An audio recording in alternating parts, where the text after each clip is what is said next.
Hello, everyone. Is this thing on? I think it is. I think it's working. I have not done a regular live stream in a while. I've always been doing gaming live streams, I suppose, because I've mostly been playing games. But I recently acquired a brand new Kindle from Amazon, and I suppose I should make sure my stream is working correct. It isn't, is it? Every single time. Uh, what is up with this? Why is it muted? Huh.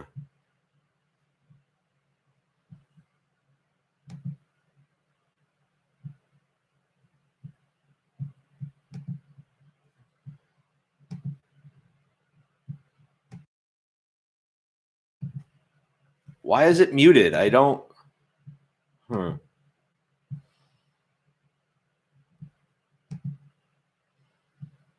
Let's see. Details, schedule,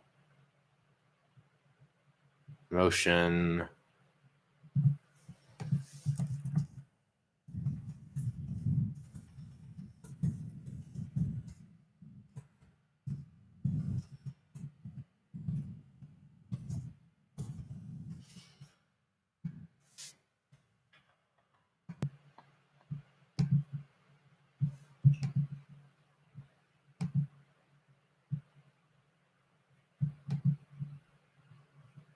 Is it really not working? Again? That is really bizarre.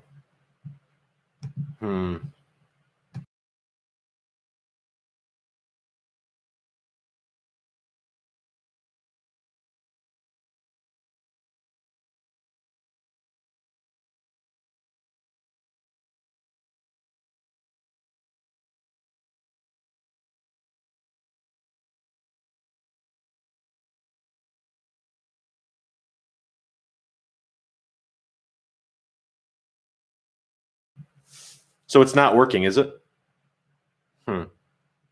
Oh, there we go. Okay. Yeah, I guess I still had my earphones on. Okay. So it was working. Okay, thank you. Okay. That was embarrassing. So it was working. Okay, thank you. Weird. Okay. That was embarrassing.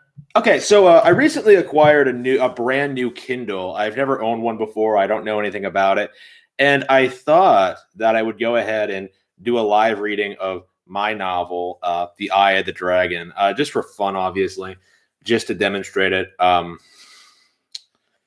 just to get more people involved in it. I suppose I should post a link to it in the chat. Let's see.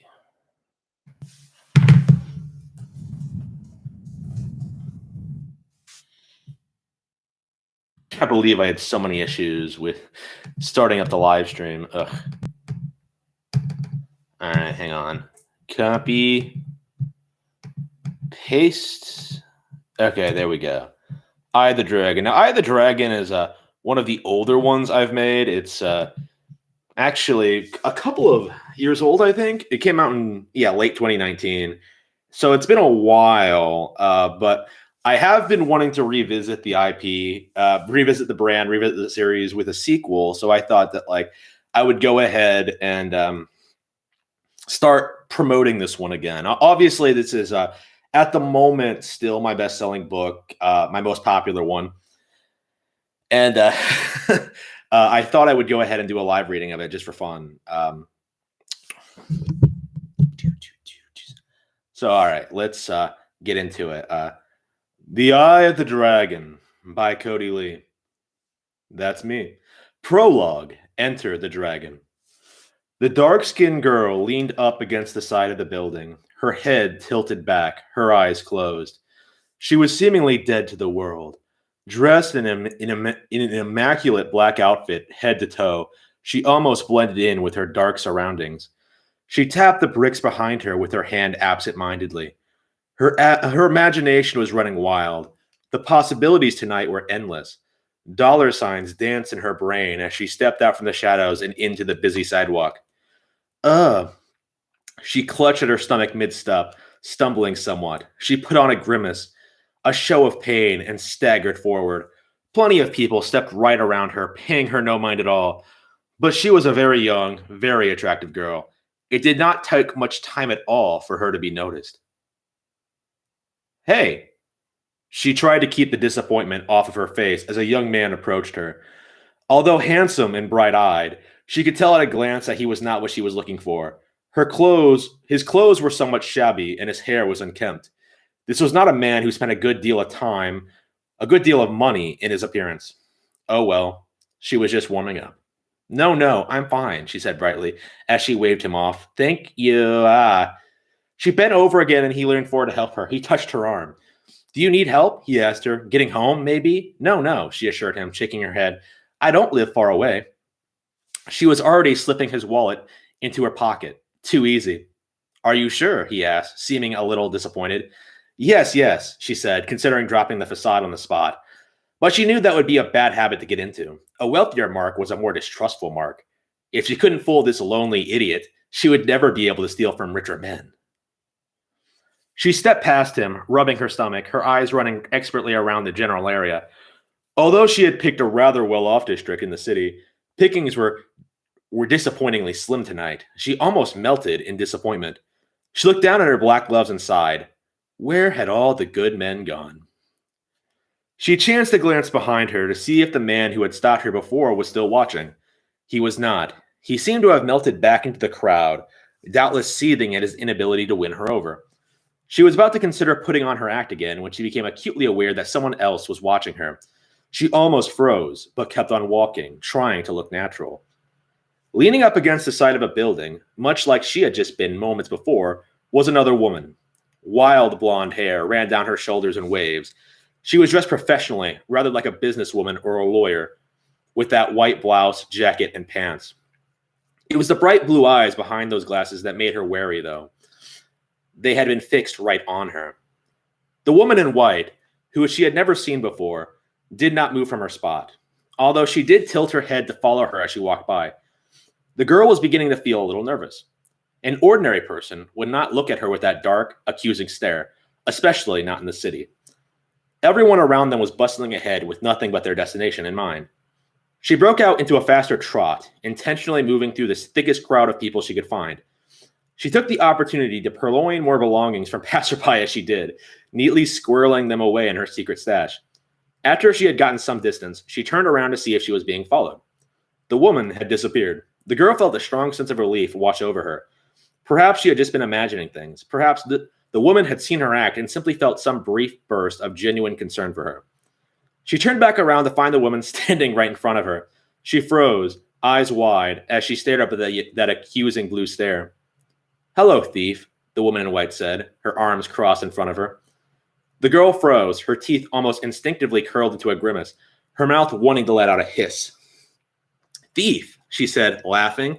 What? Me?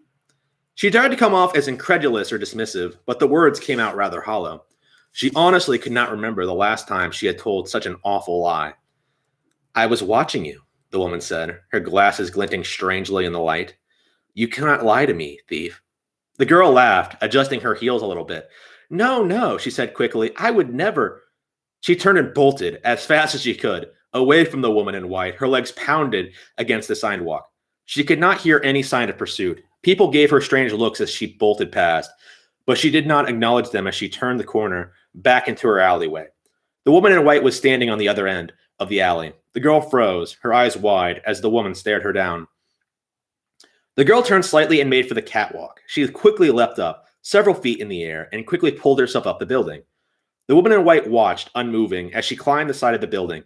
She did not use the stairs. She simply hoisted herself up the side over and over like an animal. She smiled to herself as she pulled herself onto the ledge of the rooftop and hoisted herself up. There was no possible way she could have followed her up here. She had. Had you had enough? The woman in white said, looking down at her. She could not help it this time. She hissed, baring her teeth. The woman stared at her, and in a brief burst of panic, the girl decided to take action. The girl leapt, her hands outstretched. The tightly gloved hands were ripping and tearing, giving way to fierce claws that could tear apart flesh. The woman kicked forward, and a sharp heel slammed into her stomach. The girl cried out as she flew backward, over the side of the building, and onto the street below. The woman in white brought her foot down on the ledge, staring as staring down as the falling girl spun around in midair, neatly landing on her feet on the street below. A large cat-like tail waved behind her. Felician, the woman in white noted, as large cat-like ears sprouted from the girl's head. Disappointing. The girl stared up at her, fangs bared. The eyes, which had once been a sweet dark brown, had morphed into a savage bestial yellow. She let out a hiss. Without another word, she took off, scampering into the street. The blonde woman sighed as she watched her go. This time, her very presence caused chaos in the streets. People yelled, cars swerved out of the way, horns honked. The mere presence of her true form would throw the street into chaos for at least the evening. She would almost certainly be heading home, perhaps to her family, if she had any, or perhaps to hide low. She could not be allowed to get away, even if she was nothing more than a petty thief. The girl quickly arrived at her apartment. She had no idea who the woman in white was, and had no desire to know. She had ripped apart her mattress with her claws and uncovered the hoard of jewels, cash, and other valuables she had taken over the years. Her eyes ran over them, taking them all in.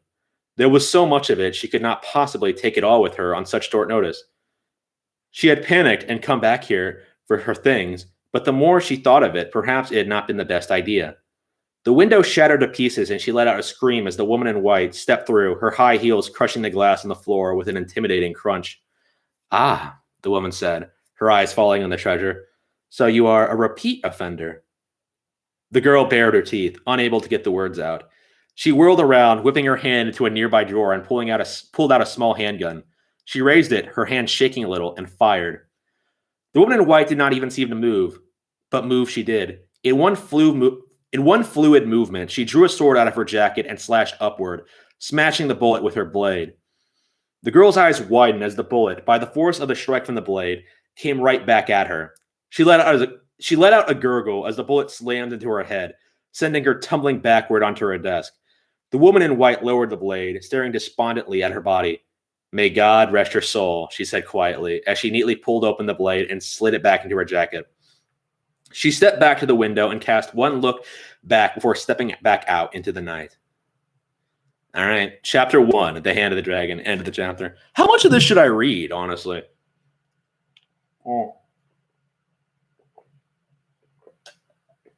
I'd like to do the entire thing, but I'm not sure how reasonable that is. Let's see. Yeah, we're like 2% into this shit. Chapter 1, The Hand of the Dragon. We need to start getting rid of people. The old man in the chair sighed, twisting the phone cord in his hand. The conversation had been going nowhere for the past 15 minutes. The discussion how to handle the recent budget cuts had led to its only reasonable conclusion. We need to start cutting the fat, the voice on the other hand said coldly. Work less people for more hours. I'm not losing my bonus so that some worker can keep their job. I have a Ferrari to finance. I need that money. Yes, I understand, the man said quickly, not wanting to be disagreeable. But I don't want excuses, the voice on the other end said. I want people gone by the end of the week. Understand? He hung up the phone. The old man sighed, shaking his head somewhat as he laid the phone down. He found himself worrying that he may be asked to work more hours to make up for the loss of labor. The thought made him irritable. It was bad enough that he had to sit up here on the office all day, doing nothing. He pressed a button on the phone and leaned in. Could Jack Curlew come up to my office, please? He leaned back in his chair, his hands folded in his lap. At the very least, he now finally had good reason to get rid of Jack. Yeah? Jack Curlew pressed his hand against the side of the door, staring inside with that arrogant look of his. Younger and fitter than a good portion of his staff, he had stood out ever since he had started work. The man did not mince words. You're fired. He expected Jack to be outraged, but instead he simply cocked his head. Why? I don't need a reason, the man said shortly. Get out. He did not look very surprised. They were trying to make sense of the situation. The old man felt himself seize up. He had never liked Jack. He knew from the moment he saw him that he was trouble, that he would beat someone up or shoot up the place. That dirty look he was getting told him all he needed to know. He was glad to be seeing the last of him. We can talk about what I'm doing wrong, Jack suggested, and work to get through it. There will be no discussion. Leave, or I'll call security. There was no need. Right behind Jack came a large, lumbering man, hands crossed in front of him. He was staring intently at Jack through his dark sunglasses. Jack was still staring at him. That look was deeply unnerving. He did not seem put off by what was happening at all. You know, he said, his voice ice cold, this isn't going to make you happy. He turned and walked off. The old man let out a breath he wasn't sure he was holding. Hold it, the burly man said, as he reached out to grab Jack. Apologize. Jack glared at him too, and the man faltered. Don't touch me, he said coolly. I can see myself out. He pushed past the man and out into the entrance hall. He gathered his things, already thinking about where to apply to first as he stepped out onto the street. For most people, it would have been a bad day. For him, it was more of the same. You're fired. How many times had he heard that?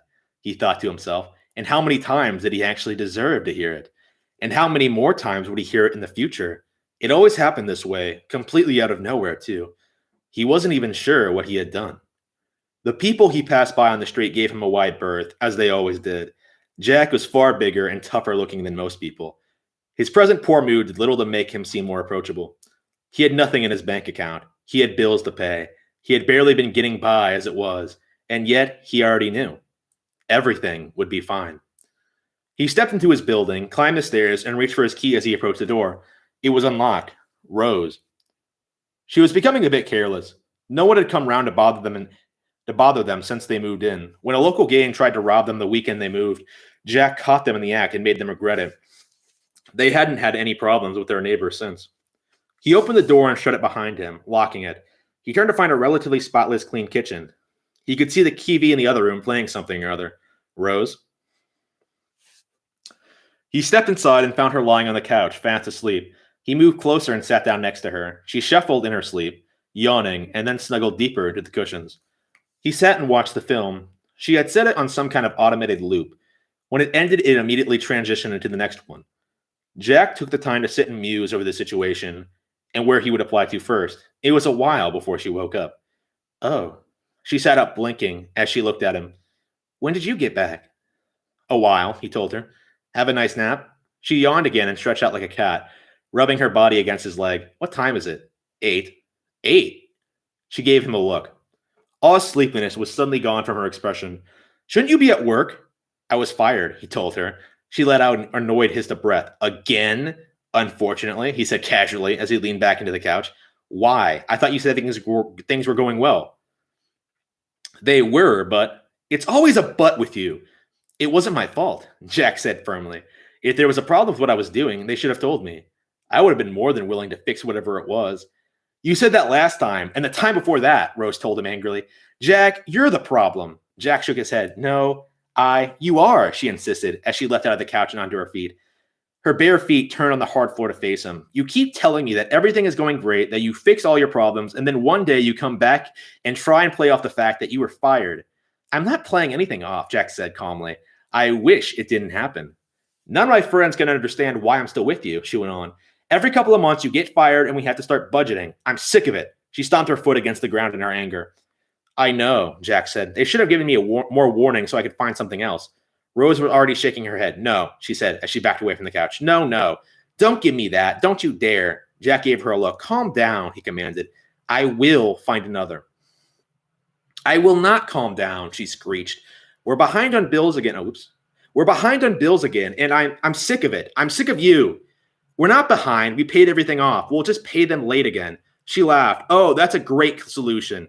Thank you, Mr. Curlew. What happens if they shut down our power, huh? He frowned. You're being rude. And you're pathetic, she snapped. All of my friends have real careers and real futures. You, though, you're nothing. You're pathetic. Jack closed his eyes and leaned back on the couch, his legs crossed. You've been wanting to say this for a while, he said. Rose narrowed her eyes. Yeah? The reason your friends talk about their jobs so much, Jack said patiently, is because they have nothing else. Rose's mouth fell open and her lips tightened. How dare you? Get out. Rose gave a surprised start. What? Get out, he told her. I don't want to be around someone who thinks so lowly of me. Fine, I will. She stomped off.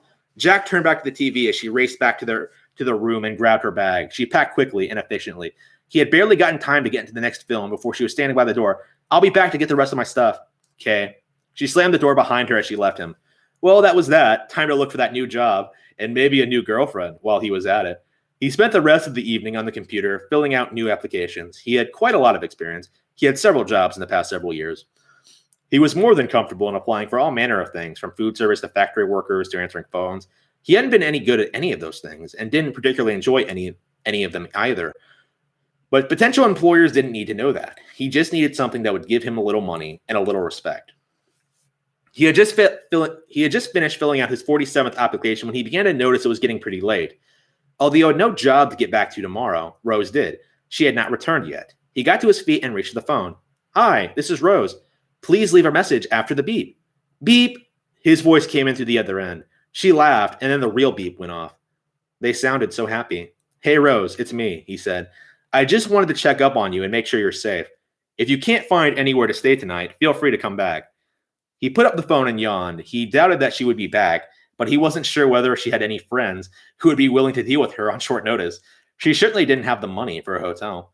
He fell asleep almost immediately, his mind whirling with thoughts and plans of what he was going to do next. His dreams were soft and pleasant. He had a nice, stable job that he enjoyed.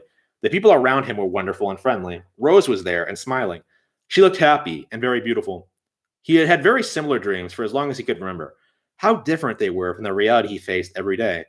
In the end, Rose was no different than anyone else. He awoke feeling refreshed. So refreshed, in fact, that he immediately leapt out of bed without even looking at the clock. He was halfway through with getting dressed before his eye fell on the clock. It was still in the middle of the night. He stepped back into the living room and looked around. Everything was just as he had left it. He checked his phone, frowning. Rose had not called him back. He was a little worried. They had fought, sure, and he was fine with the idea of them breaking up, but she had left rather suddenly, with no real plan. He hoped she was all right. He threw himself back into applying, a little disappointed when he realized he had not heard from anyone yet. Another couple of hours passed by before he again decided to call it quits and go back to bed. He still had not heard from Rose, but he was fairly confident that she was all right. He got back in bed and closed his eyes and felt himself relax into sleep. When next he awoke, it was still dark. He realized that at a glance. For a moment, he was surprised. He did not feel as well rested this time. He pressed his hand against his forehead and took in a deep breath, wondering if he was getting sick. It was then that he noticed the sound. It was a strange rhythmic thumping. He got out of bed and stepped out into the hall. He realized that the sound was coming outside the room. He reached for the door and opened it. He saw nothing at first. Their sitting room was darker than it should have been. He squinted as he stepped forward into the darkness, trying to isolate the sound.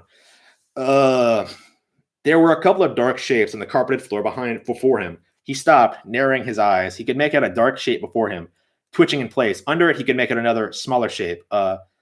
Girl? What? Jack blinked, not really able to process the situation. The man lifted its head upward, his back facing Jack. Jack opened his mouth to rebuke him further, but his mouth fell open in shock as the head whirled around on its shoulders and stared directly at him. The eyes were a strange, glowing white. The girl under him threw back her head, moaning. "No, stop." The girl was writhing in pain. Jack gritted his teeth and stepped forward. "Get away from her." The bright light brightened. Jack grimaced, holding his hand across his face as he strode forward. The thing let out a surprised wail as Jack grabbed its neck and ripped it upward. It was surprisingly light and small, far lighter than he would have expected. Rah! Jack slammed him against the wall so hard that a table nearby teetered and fell over. The thing let out an unearthly screech. Jack winced as the thing writhed under his grip. Its fingernails trailed over the skin on his arm, scratching his skin. It wasn't human, Jack realized. He wasn't sure what it was, but he could tell that much. Its skin was unusually cool to the touch, and its body felt flaccid, as if it was made of cartilage rather than bone. "What are you?" Jack demanded as he pressed it against the wall. "Answer me." The thing let out a weak gurgle, the bright white light in its eyes fading. Jack stared at it, his eyes narrowed. "Don't want to talk, huh?" The thing let out another cry as he raised his fist. He was just about to let him have it when a ward liquid scattered all over his face. Pah! He let the thing go, causing it to scamper away as he wiped out his face, disgusted. It had pissed on him. Fuck! The thing shot out of the room, into the cool air and out of sight. Jack's first instinct was to chase after it. He didn't want it going after another woman, but he quickly realized that he had not yet checked out on the first girl. He's made his way back over to her and bent over, trying to make out her features. "Hey, are you—" He stopped. "Rose?" he breathed as he cupped her face in his hand. "Rose?" She did not move. She seemed to be hyperventilating. "Rose, are you?" Doors banged open. Jack looked up, surprised, as the light suddenly flickered on. Jack looked up as person after person filtered into the hall, staring at them. "What took you so long?" Jack snapped. "Someone call a doctor." The people around them were staring at him with accusing stares. Jack narrowed his eyes. "What?" My throat. Blah.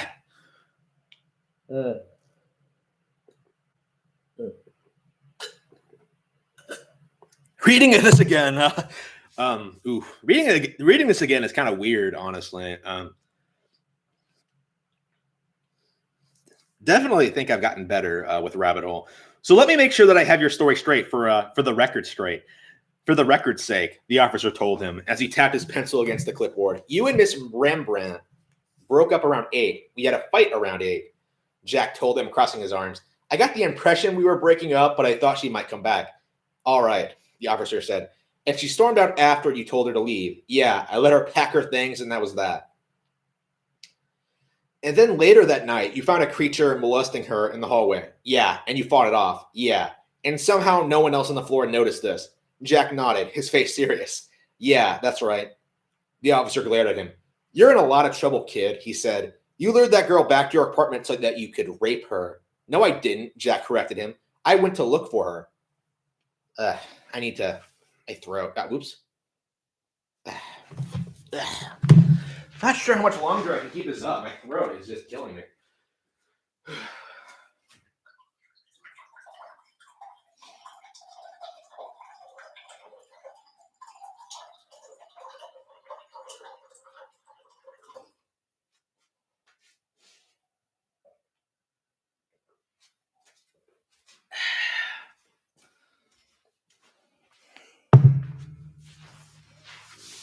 Okay. Oops. Hang on. This doesn't look good for you, boy, the officer told him as he fingered his baton threateningly. I would be a bit more worried if I was you. You have committed a serious crime. I'm innocent, Jack drawled as he leaned back in his chair and propped his leg up on the desk. Honestly, the only thing I'm worried about is how Rose is doing. The man snorted, but said nothing. Jack maintained his story throughout his interrogations, always sure to ask after Rose when the inquiries were done with. No one seemed to want to answer his questions. Like most people, the officers seemed to have made their minds up about him before he had even been brought in. Oof. Not used to talking this much. Things went on like that for a couple of weeks. Jack lounged in custody, whiling away the hours in between interrogations as he waited for the results to come through. He could tell by the way the police spoke to him that things were not going their way.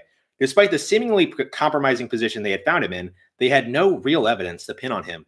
When the girl is in a position to speak, you are going to be in a world of pain, buddy. I hope she gets better soon. It took several days for Rose to pull herself together to give her testimony. Jack was brought in to see, escorted by armed guards and handcuffs. He smiled at her as she met his eyes. Is this the man who did it? She bit her lips. I don't remember, she murmured, clearly tearing up. Jack instinctively stepped forward closer to her, only to be pulled away by his escort. Can I speak to her when she's feeling better? Jack asked immediately after he was taken away. Maybe I can get her to remember what really happened. The officer glared at him. Playing the nice guy isn't going to save you, dipshit. I'm not playing at anything, Jack shot back. It was another week before he saw her again. Rose, he murmured as he stepped into her room with her. She stared at him, unmoving, taking in his appearance. Tell us, Rose, the female officer at her side said, squeezing her shoulder. Tell us who did this to you. Rose stared at him, her lip quivering. I don't know, she said, but I think it must have been... She stopped and then violently shook her head. The officer looked up. Good enough, she said sorely. Lock him up. The officer pulled at Jack's handcuffs roughly, trying to get him to move. He did not even budge. Rose, he said quietly, you know I saved you, don't you? Shut up. His escort brought up a baton and smashed it against Jack's face. He reeled, blood pouring down his nose. He staggered a little as the man reined him in, dragging him away. It's all right, sweetie, the female officer said quickly, squeezing Rose's shoulders, ignoring her horrified expression. He's only trying to manipulate you. We have all the evidence we need. We just need your support to get him convicted, all right? But I really don't. If we wait, we'll have to release him, the officer said firmly, as Jack was dragged away from her. You don't want that, do you? You people are pathetic, Jack told him as he was thrown back into his cell. You're manipulating her. The officer ignored him as he reached for his key. Jack could feel his blood boiling. You aren't helping anyone by trying to prove me guilty. Do you know that? Her rapist got away, and all you care about is finding someone to pin the blame on. You did do it, the man told him, his voice gravelly. We have countless witnesses who have no reason to lie to us. We are not going to let you go just because your victim is too traumatized to implicate you. Jack spent the rest of the night tending to his aching jaw and thinking deeply about the situation they had both found themselves in. They were both in serious trouble, through no fault of their own. Rose would have to live with what had happened for the rest of her life, and the police were doing nothing to help her. The thought made his blood boil. If Rose was led to believe that she had been living with someone who ended up raping her, it would probably destroy her inside. The next day began as any other. He awoke, ate, ignored the glares from passing guards, and lounged around his cell, waiting for something to happen. He barely registered the sound of heels clicking down the hallway or the words spoken to the guard. Mr. Kiryu. He yawned, turning his head to decide to look at the person standing at a cell door, and then quickly sat upright. The woman standing there adjusted her glasses, unsmiling. Her wild gold hair ran down past her shoulders in waves. She was stunning, smartly dressed, and she struck a rather impressive figure. Hello, Jack said, his interest immediately piqued. What's your name? She did not answer him. Instead, she turned to the guard and gestured for him to open the door. He obliged, albeit reluctantly, and she confidently stepped inside. Jack found himself impressed with her posture. She stood tall and completely straight. She seemed to have a strong and confident personality. Mr. Kiryu, she said as she pulled the folder out from under her arm and held it out in front of her. I have been informed that you have seen something that was not of this world. She spoke with a strange, exotic European accent that he could not place. He found it sexy. Yeah, he said cautiously, as his eye flickered over to the guard. At least I think so. She nodded understandably. I understand your concern, she said. Most law enforcement officials do not understand cases like this. As I understand it, they have treated you as if you were insane or making up an elaborate story to explain your behavior. They have been treating me like I did it, yeah, the woman nodded as she opened her folder. Yes, they are quite convinced, she murmured as she perused the document. Due to the witness testimony, at least, their actual forensics, however, leave a lot to be desired. The guard behind her noticeably stiffened. She raised the pen and lowered it onto the folder of papers placed on her leg. Now, she said, I will need to ask you several questions regarding the incident. He found the interview far more enjoyable than any he had previously. For one thing, this woman did not seem to believe that he had done anything wrong. That in and of itself was refreshing. Rather than press him again and again on where he was or why he did certain things or how things had played out, she pressed his memory on the event in question and the monster that he had seen. It was sexually assaulting there? Right out there on the carpet? Yeah, Jack found himself squirming uncomfortably at the straightforwardness of her question. And then, its head whirled around to look at me, Jack said, holding his hands out in front of his face, and its eyes glowed with this weird white light. They glowed, the woman asked sharply. Are you sure? Jack nodded. Yeah. Her pen quickly made a note of that particular point and then moved on. Well, the woman said, as all was said and done, that was certainly enlightening. She looked up to meet his eye, tapping her pen against her chin. Very enlightening indeed. Will you be able to prove me innocent? She paused, as if not sure what he meant, before giving a small start. Oh, I knew you were innocent before I even arrived, she said smoothly. In fact, I have filled out the necessary paperwork for you to be released. What? Jack leapt to his feet, ecstatic. The guard at the bars turned around, looking shocked, as he quickly raised his walkie-talkie to his face and hurriedly began whispering into it. It will be a while before everything is in order, she told him as she got to her feet. I will need to meet with you again to discuss other matters regarding your future. I will contact you again when that time comes. Jack could hardly hide his glee. Yes, he said quickly. Yes, of course. He was already thinking about how best to suggest that they meet again under less professional circumstances. She nodded at him, giving him a small, lined smile before turning to the gate. The guard was standing some distance away, speaking into his communicator. Excuse me, the woman said. I am finished. The guard looked up at her and then bent his down again without acknowledging her.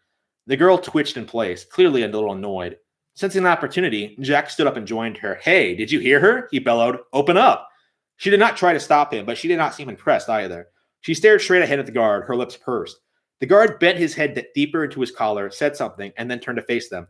You are not going anywhere, lady. Jack gave him a surprised look. The lady, too, looked a little surprised before becoming angry. I am sorry, but I'm afraid I do not understand. You have no jurisdiction here, the man said shortly. You have no business promising the accused that he is innocent and will be going free. You have no power to hold me here, the woman said smoothly. The arrangement has already been made. You will stay until we get in touch with whoever sent you here, the man said. There's something funny going on here. You are not going anywhere until we get to the bottom of this.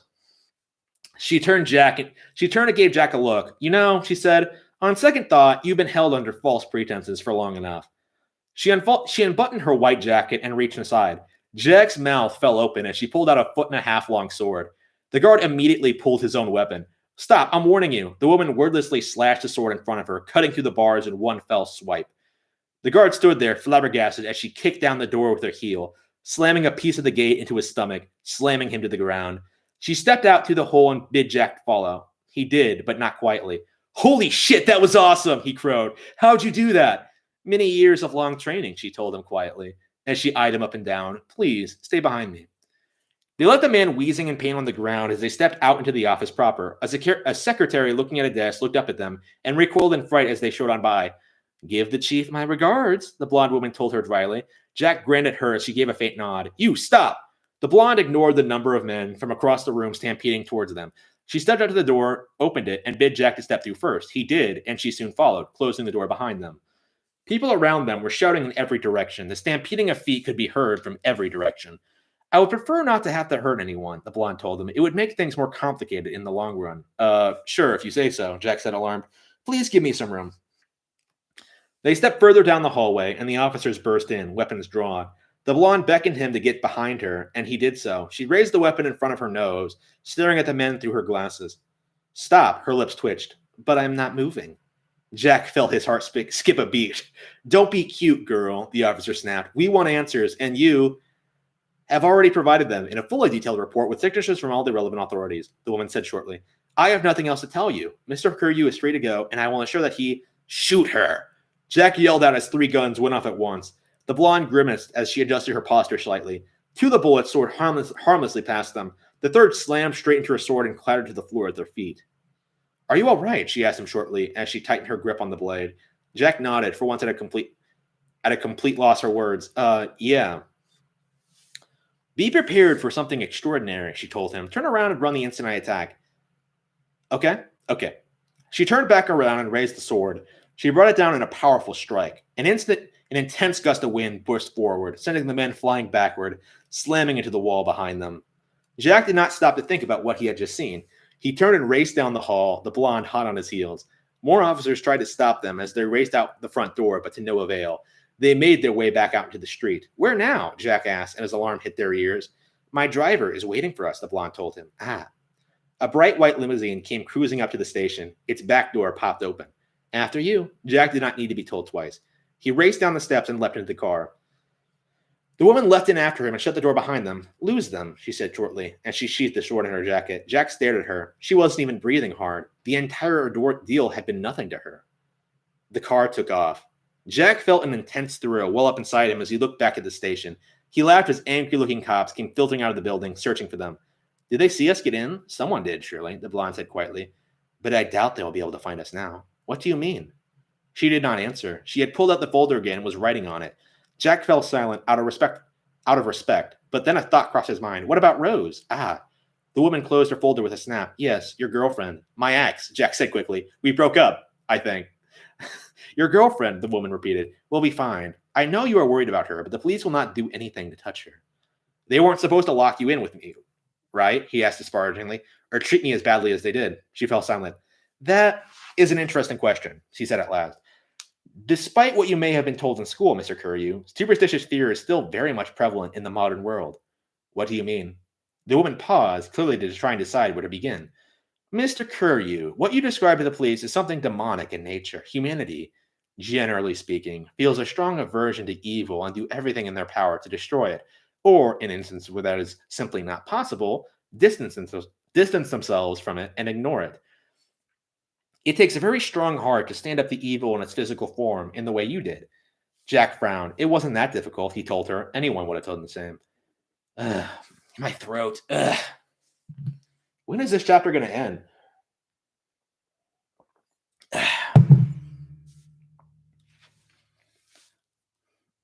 Your neighbors did not, and the police did not. Not because they are terrible people, but because humans are predisposed to treat demons in this way.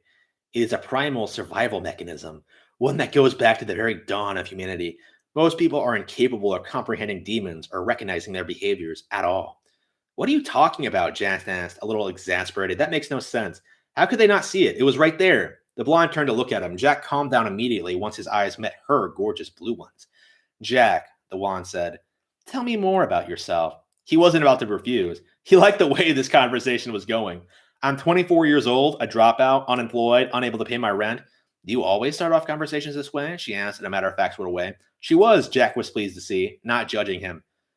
Jack grinned. I find it's best to get the terrible stuff out of the way first. The woman nodded. He noticed that she was taking notes again. Tell me more about your upbringing. I was kicked out of my parents' house at 14. The pen began moving even faster. I jumped from foster family to foster family until I was 16. I kept getting relocated. Why? I wasn't a good fit for any of the families. There was trouble? Jack paused, hesitating a little. They didn't really like me, he said quietly. No one does, really. The pen was still scribbling, even now that he had fallen silent. He had not thought about this in quite a while, ever since he had met Rose, in fact. His heart had, over time, become so hardened to the loneliness that he barely even registered how poorly he was treated by those around him. I must say, Mr. Curlew, the blonde said as she tapped her pen against her leg, the more we speak, I become more and more convinced that you are exactly what I am looking for. Jack felt his throat dry up. He was not used to women being so forward. What? The blonde gave him a small smile. I never told you my name, she told him, or what I do for a living. Understandable, given the circumstances. This was too good to be true, Jack thought wildly. A hot chick with a sword burst into prison to break him out and confessed her love within 15 minutes. He was suddenly really thankful that he had kind of sort of broken up with Rose before all of this had happened. The blonde placed her hand on her chest. My name is Lucille Langley, she said, and I am a knight of the Order of the Dragon. Jack's heart skipped a beat. A knight, he repeated, amazed. Like an actual knight? Yes, she said, giving the warmest smile he had ever seen from her. She seemed quite pleased with his enthusiasm. We are quite different than traditional knights, of course. The times have changed, but we are still very much committed to defending the world from evil. Wow, Jack said again, feeling even more excited than he had been just moments before. The fantasy of Lucille being in love with him was forgotten in an instant. But what are you doing here? I mean, you obviously aren't American. I came for you. What? She smiled. I came when I received your report, she explained. We keep an eye out for stories like this in hopes of aiding people who may not be equipped to help themselves. I flew out from Italy to meet you, Mr. Curlew. What did you need to speak with me about? Jack asked. You just wanted to clear up this little business with the demon or what? I wanted to confirm your story before proceeding to the next step, she told him. I wanted to make absolutely sure that what you encountered was indeed an incubus. An incubus? A male seduction demon, she said. They lay on top of women and have their way with them. You described their behavior and appearance quite accurately, even though it was dark. What are you going to do now? Firstly, she said, we're going to go back to my hotel, contact my superiors to have this business with the police cleared up, and we're going to discuss what to do about Rose. What about Rose? Incubi generally target the same victim multiple times, Lucille explained, particularly young, beautiful women who live unsatisfactory sex lives. Jack glared at her. She gave a surprised start. She had clearly not meant to offend him. Oh, please forgive me, she said quickly. I didn't mean... He was miffed enough to end the conversation there. He stared out at the window for the remainder of the trip.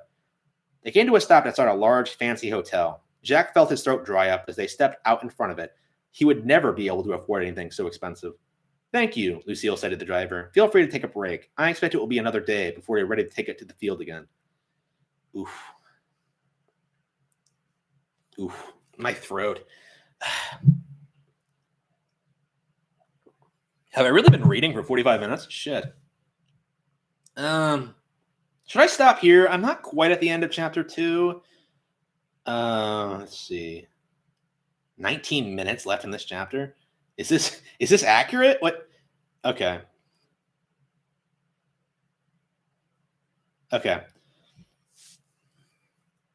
She stepped back as the window rolled up and the blue car took off down the street. Jack stared at it, frowning deeply. It may have just been his imagination, but he was sure that the car had been a different color. Lucille smiled at him. Welcome to my world, Mr. Curlew, she said. Please, follow me. She led him into the hotel and into the elevator. Jack noticed lots of stairs follow them. He wasn't sure whether they were checking out Lucille, wondering what such a grungy guy like him was doing in this hotel, or speculating whether or not they were an item. Lucille, however, paid them no mind. They entered the elevator, and she pounded the key, shooting them upward. I've already taken the liberty of preparing your sleeping quarters, she told him. The suite I rented has 2 bedrooms. Jack tried to keep the disappointment off of his face as the elevator doors slid open and they stepped out. This floor was thankfully empty. He followed her down the hall and to her door. She raised her key and the door clicked. It was a nice, pleasant, spacious area. Jack found himself taking to it almost immediately. It was bigger than the apartment that he was sharing with Rose. We can't go back to our apartment just yet, Lucille noted as she sized him up, so we're going to need you to get new clothes. Oh, I don't have cash. I am very much aware. I'll pay. Jack felt himself twinge irritably. You don't have to do that. I do, she told him firmly. I'm not letting you stay here without things to change into. Before he knew it, he was giving her his measurements, and she had placed an order for new clothes to be transported to the room the next day. Now, Lucille said, until then, let us speak more about what is to come. What do you mean? Rose, she said, replied simply. I want to meet her. Why? To give her something that will protect her, she said. It is not hard to ward off incubi.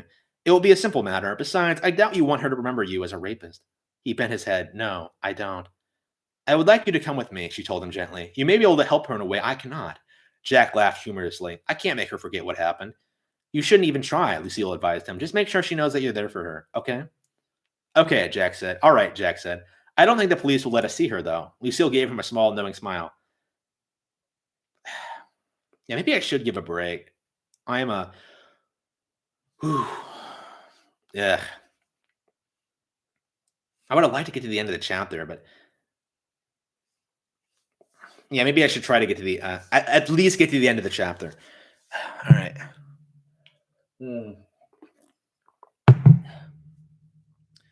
Actually, I happen to know on good authority that Rose has been sent home. Really? Yes, Lucille told him.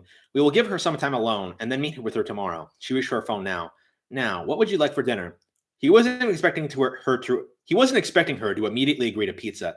She had seemed a little too classy for that, but within half an hour, the two of them were sitting on the hotel couch, slices in hand, talking. So, what exactly is the Order of the Dragon? What do you do? Lucille's eyes sparkled. I see I've piqued your interest, she said. I am very glad you asked that. She set the slice of cheese pizza on the paper plate in front of her and straightened herself. We are an order with a 600-year history in defending Europe from invading forces, she explained. In the 15th century, it was an alliance formed among European nobles to protect their interests, but in modern times, we are primarily interested in raising men and women who can fight the supernatural. Like demons? Of course, she said. We have also been known to deal with werewolves and vampires alike, if the situation calls for it. Her eyes sparkled again. Dragons as well. Drac crossed his arms. Dragons, huh? He said. So all that stuff exists? She adjusted her glasses. For now. Jack nodded, once again feeling a strong sense of admiration well up inside him. He had never in his life thought a woman to be this cool. She seemed to sense his interest and elaborated. Our goal is to completely stamp out all supernatural threats and influence in Europe. We have been directly responsible for striking down major threats to the continent before they can ever do any lasting damage. In part due to our efforts, the developed world has so little supernatural influence that most people don't truly believe it exists. Europe, Jack asked, but we're in the States. Lucille gave him a small nod. Yes, there are occasions where we travel overseas. You want to kill that incubus that bad, huh? Lucille considered him carefully. She seemed to be thinking how best to respond. I want to help you, she said after a brief pause. Let's leave it at that. They finished their meal and cleaned up. I hate to be sending you to bed so soon after leaving police custody, Lucille told him after they finished, but I suspect we will have a long day tomorrow. He didn't mind. She had done so much for him already, and he was feeling pretty tired. He did as she asked and entered the guest room. He was asleep the instant his head hit the pillow.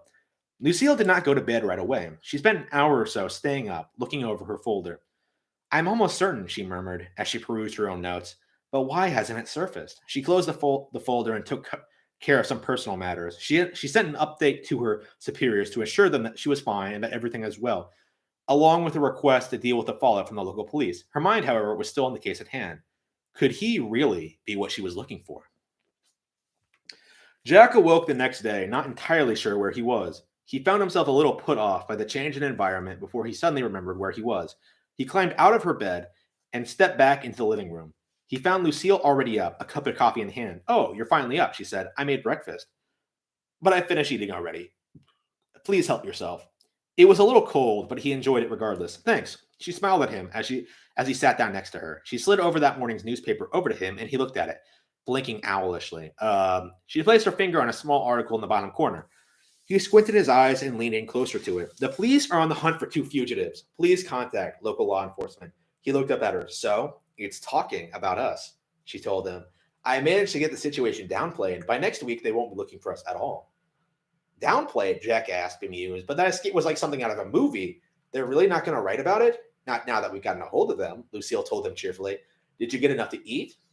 The clothes arrived a couple of hours later. Jack took a shower and changed and found Lucille standing by the door, clearly ready to leave. I hope I didn't keep you waiting, he teased. She nodded. You did, but no matter, she said. Staying well rested is very important in our line of work. She turned and opened the door. He stepped up behind her. He felt a little bit less out of place as they stepped through the lobby back out at the front. Once again, they found the blue car sitting out in front, waiting for them. I have been asking around about Rosemary, Lucille told him as they stepped inside. She crossed her legs as the car took off. She is recovering, but she is still quite shaken. She is staying with a friend at the moment. Heather, I was told. Heather, Jack said, frowning as he folded his arms. I don't know a Heather. Lucille gave him a look. Considering the circumstances, that is not a good sign. What? Lucille had already brought out her phone and began tapping on its screen. Never trust individuals that those closest to the victim don't know, she confided in him, especially if they end up caring for the victim. She frowned as she stared at the phone. She frowned as she stared at her phone. Thankfully, I have the resources to get an address. It shouldn't set us back more than half an hour or so. It was less than that. She had the location in less than 10. She informed the driver, and off they went. What do you think? Jack asked her. About Heather? Yes. I doubt it's anything good, she told him. Please be prepared for trouble. They stepped out inside an ordinary-looking apartment building. It was not much different than his own, although perhaps slightly nicer. Lucille looked at the building before turning around to ask the driver to wait. Jack did not wait for her. He took steps closer to the building and reached the door. Jack, he ignored her call and tried to open the door. It was locked. We need a key. Lucille stepped up to him, considering the door. A key, she asked. Allow me. She reached her hand forward and pressed her finger against the lock. A beep was heard and the door opened. Huh. Shh, Lucille said, pressing a finger to her lips as she stepped inside. He followed behind her. It was unusually quiet and empty. Lucille let out an annoyed hiss of breath. That isn't good, she told him. She unbuttoned her jacket and opened it. Jack was not surprised at all when she drew her sword and held it out in front of her. He could not quite explain it, but he too could feel unease in the air. They did not speak as they crept down the hallway. Lucille did not seem particularly worried, although she was cautious. They made their way down the hall into the elevator. She pressed the button and they stepped inside. They spoke a little as they ascended. Steel yourself, Lucille told him. You may see something that you would rather not. Jack grimaced. Rose better be okay. The door opened and they stepped outside, back into a hallway. They immediately realized that something was amiss. One of the doors further down the hallway was guarded by two burly policemen, almost as large as Jack himself. They stood staring straight ahead, their gaze unfocused. Jack narrowed his eyes. He did not feel particularly at ease upon seeing them. Their eyes had an eerie pink glow that seemed quite unnatural. You are right to be wary, Lucille told him as she brandished her sword. These are not men acting of their own free will. The men stepped to meet them as they approached, blocking the path to the hallway completely. They stood staring at them. Their haunting gaze seemed somehow unfocused and distant. But Jack felt they were a threat. Allow me, Lucille said quietly, as she brought the blade backward. She lurched forward with lightning speed, slamming the hilt of the blade into the officer's stomach. He keeled over as his comrade reached out to grab her. Lucille quickly brought the hilt up and smacked him across the face, sending him sprawling. Neither moved. Jack stepped over them as Lucille raised her hand to the door and knocked. She took a step back, hand on her sword. Jack readied himself, prepared for anything. The door opened with a creak. Welcome. The beautiful, demure girl standing in front of them bowed deeply, her face running parallel to the floor. She raised her head upward and met their gaze. What is their business? What is your business here? She was not what Jack was expecting. Her skin was a smooth, milky, beautiful white. She was dressed in an extremely intricate and frilly maid outfit. High socks covered her upper thighs. She folded her hands together in front of her waist as her alluring pink eyes looked at them. She was downright adorable. As her alluring pink eyes looked at them, she was downright adorable. I am here to speak with a Rosemary, Lucille answered. Is she present?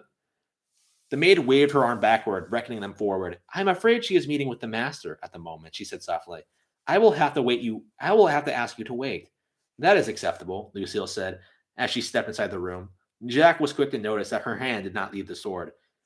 He followed, smiling wildly at the girl. As he did, she refused to meet his eye, looking past and around him to avoid it. The girl shut the door behind them and drifted to the kitchen as Lucille sat on the couch, her legs crossed. May I offer you refreshments? Tea would be lovely. Nothing for me, thanks. The maid nodded as she turned and busied herself in the kitchen. Now that they were in the room proper, Jack could make out ruffled, rough-sounding moans coming from the other room. Stay your hand, Lucille murmured to him. Let him come to us. Jack sat tight-lipped, trying to figure out her instructions as the maid handed Lucille her tea. Lovely, Lucille said as she raised the tea to her lips. You are the shining beacon of hospitality, Heather. The girl stared at Lucille, her face expressionless. I do not believe I introduced myself. But I know what you are, Lucille interrupted as she lowered the tea without drinking it, and what is happening to Rosemary in the other room. The woman did not answer. Lucille tapped her fingers against her sword. What do you have to say for yourself?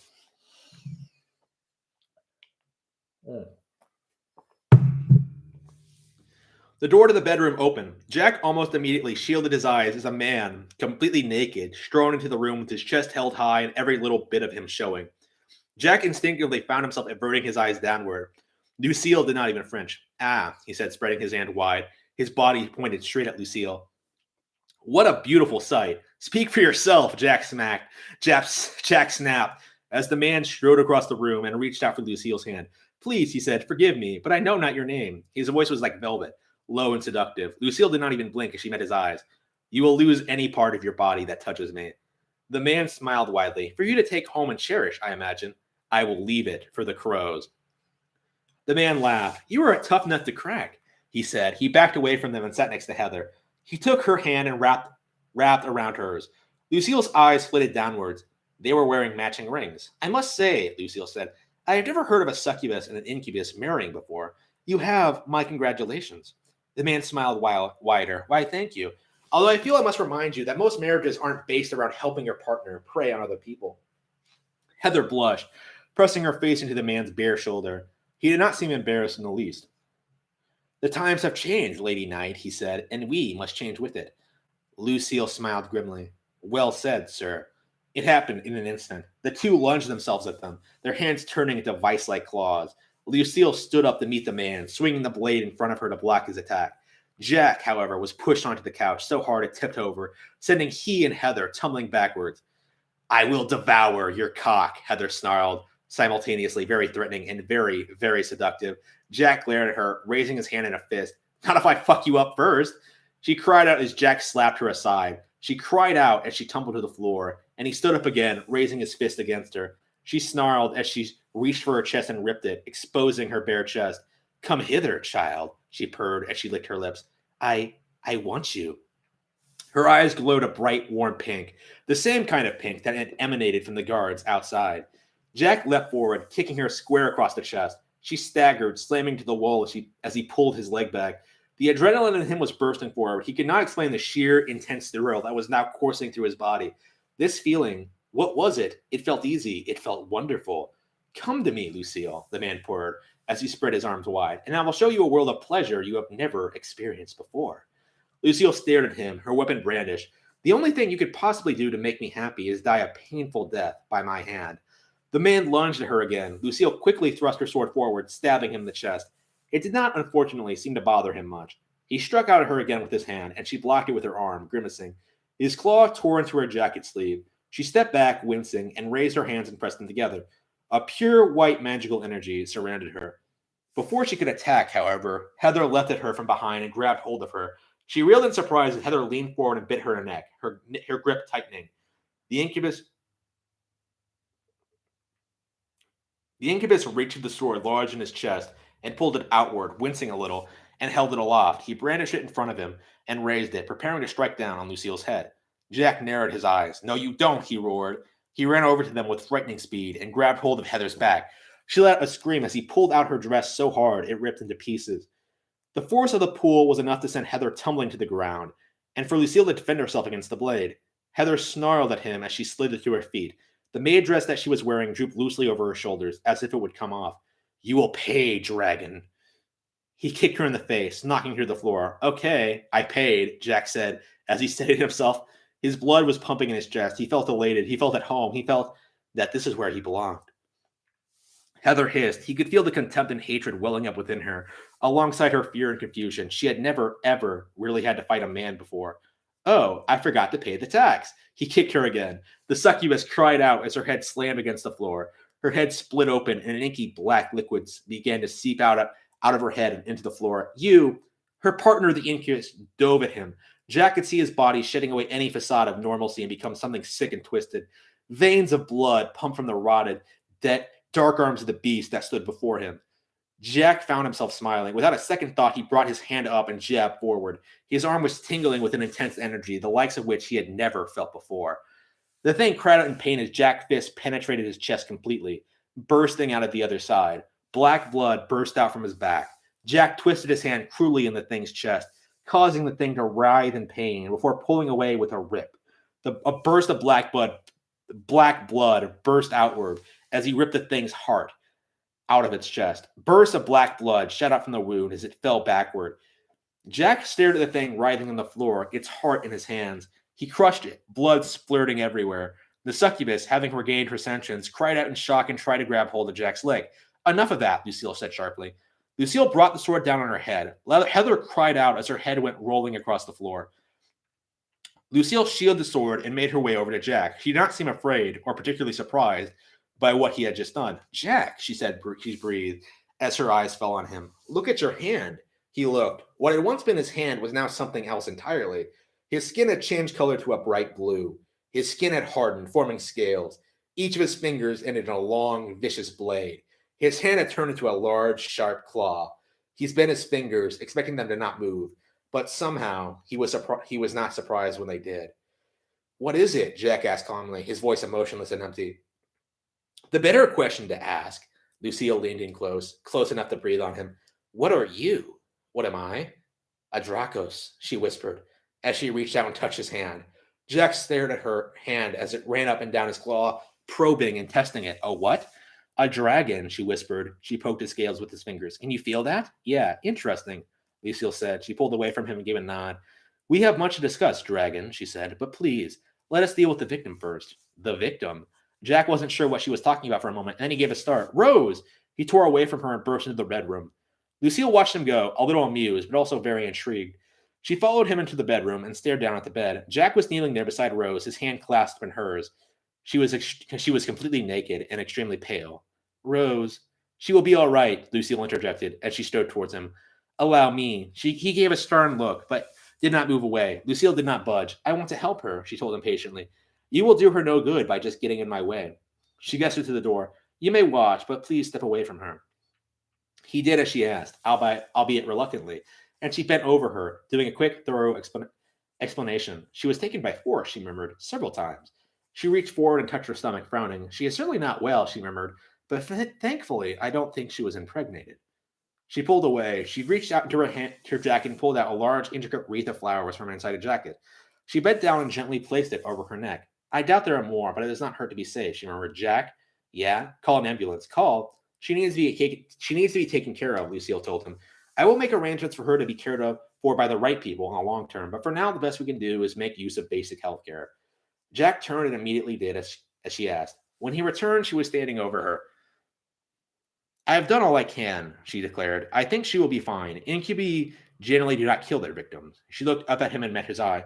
But that is not something we can start to fix until she wakes up, she said. Until then, we shall leave it to the professionals. She stepped past him and back into the room, towards the front door. Jack watched her. Shouldn't we talk to them? They would never believe what happened here, Lucille reminded him. No, we shall retire for the day. We have plenty of things to discuss, Dracos. There was that word again. Why did you call me that? Jack asked curiously. That, Lucille said, her voice quiet, is something that we need to speak about at great length. She turned to the door and opened it. Pray, follow.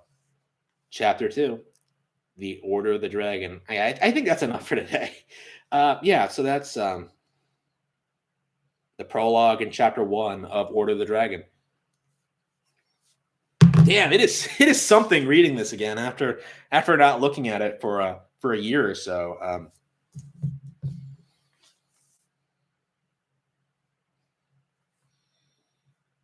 Yeah, the beginning wasn't great, but it started picking up near the end. Hopefully, it just keeps getting better from here. Yeah, I love Lucille. Great character. In general, I don't know. Should I really be giving my commentary on this before I finish the actual novel? Maybe that should be something maybe that should be something I wait. Maybe I should wait until I actually finish it before I start talking about what I think of the characters. Think of the characters that I created. I don't want to give too much away, but anyway, So thank you all for tuning in. Be sure to check out the link I have here in the chat. Be sure to subscribe to the channel, continuing following my other novels, including Cruel and Beautiful and Rabbit Hole, which you can find on blackcatbooks.org. And I will see you all next time. Thank you. I'll probably do another stream tomorrow or tonight, going over chapter 2 and beyond. So please stay tuned for that. Thank you. Thank you for tuning in.